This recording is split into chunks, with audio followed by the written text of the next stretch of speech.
بسم اللہ الرحمن الرحیم۔ سب سے بڑے جو دو امام مانے جاتے ہیں عالم اسلام کے، امام ابو حنیفہ، امام مالک، دونوں شاگرد ہیں چھٹے امام علیہ السلام کے۔ توجہ چاہوں گا سارے مجمع کی، دونوں شاگرد مستقیماً، غیر مستقیم نہیں۔ باقی دو امام ان کے شاگرد ہیں اور یہ امام کے شاگرد ہیں، تو باقی امام کے شاگردوں کے شاگرد ہیں۔ یہ دونوں مستقیماً شاگرد ہیں۔ یہ دونوں کہتے ہیں نہ ہم نے دیکھا نہ سنا اتنا مقدس نمازی جتنا کہ جعفر ابن محمد، جن کی نماز کی گواہیاں عالم اسلام کے سب سے بڑے امام دیں، مسلمانوں کے سب سے بڑے امام، جس کی امامت کی، جس کے زہد و تقوی کی، جس کی عبادت کی گواہی دیں، جس کی نمازوں کی گواہی دیں۔ توجہ، وہ امام صادق علیہ السلام جب سید الشہداء کی بارگاہ میں آئے تو فرمائیں کہ اشہد، میں گواہی دیتا ہوں کہ نماز قائم ہی آپ نے کی ہے، وَأَقَمْتَ الصَّلَاةَ وَآتَيْتَ الزَّكَاةَ، نماز قائم ہی اے حسین، نماز قائم ہی آپ نے کی ہے، نماز قائم ہی آپ نے کی ہے، زکوٰۃ ادا ہی آپ نے کی ہے، امر بالمعروف کیا ہی آپ نے ہے، نہی عن المنکر کیا ہی آپ نے بتایا ہے نماز کیسے قائم ہوتی ہے۔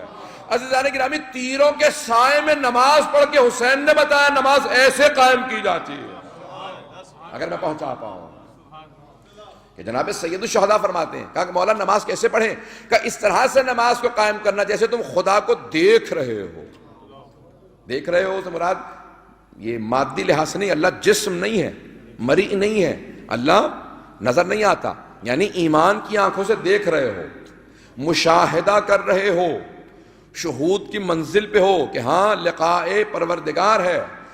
قرآن کی آیت ہے نا کہ وہ نماز ایسے پڑھتے ہیں کہ یتلقاہم، یعنی وہ اللہ سے لقاء اللہ کے اندر آ گئے ہیں، وہ اللہ سے ملاقات کر رہے ہیں۔ تفصیل کا وقت نہیں ہے کہ اللہ سے ملاقات کر رہے ہیں، تو امام حسین کہتے ہیں کہ ایسے جیسے پروردگار کو دیکھ رہے ہو، مادی آنکھوں سے نہیں، ایمان کی آنکھوں سے۔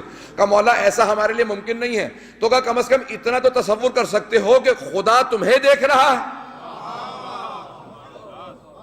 کہا کم از کم ایسی تو نماز پڑھو کہ وہ تمہیں دیکھ رہا ہے، اگر تم اسے نہیں دیکھ سکتے ہو تو وہ تو تمہیں دیکھ رہا ہے۔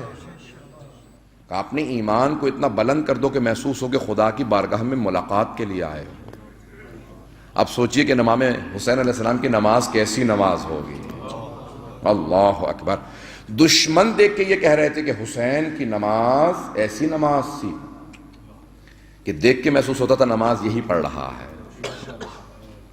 دشمن جو سب سے جو مارنے کے لیے، قتل کرنے کے لیے آئے، وہ کہتے ہیں کہ حسین کی نماز تھی۔ آئیں ذرا میں دو چیزیں پیش کرنا چاہتا ہوں کہ سید الشہداء کی نماز سے متعلق دو باتیں اگر پیش کر پاؤں کہ کیا انداز ہے جناب سید الشہداء کا۔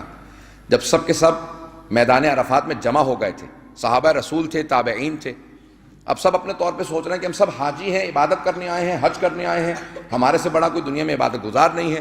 لیکن ایک مرتبہ کسی سید الشہداء نے دعائے عرفہ پڑھنا شروع کی، ہر طرف سے لوگ سمٹتے ہوئے آنے لگے۔ کہا یہ کس کی آواز ہے؟ اس کی آواز میں درد بہت ہے، محسوس ہوتا ہے اس نے پروردگار کو سمجھ لیا ہے، یہ پہچانتا ہے۔ ہر آدمی بیٹھنے لگا، سب لوگ جمع ہونے لگے۔ کہا یہ کون ہے؟ کہا یہ نواسہ رسول حسین ابن علی ہے۔ اب بہت سے لوگ کہنے لگے ارے کوئی نواسہ رسول ابھی تک زندہ ہے؟ ہمیں تو معلوم ہی نہیں تھا۔ کیوں؟ بنو امیہ نے اس طرح سے جناب سید الشہداء کو کارنر کر دیا تھا، کوئی پہچانتا نہیں تھا۔ واحد امام ہے جن سے ایک حدیث نہیں ہے فقہ پہ، یعنی اب میں نام نہیں لینا چاہتا ہوں کہ یہ لوگ اس طرح سے سید الشہداء کو۔ اب سید الشہداء نے کہا کہ دیکھو 10 سال تم نے جو چاہا کر لیا، اب میری باری ہے، اب میں میدان کربلا کی طرف جا رہا ہوں، لیکن جانے سے پہلے حج پہ جاؤں گا، ماحول ایسا بناؤں گا کہ ہر حاجی گواہی دے گا عبادت صرف حسین کو آتی تھی۔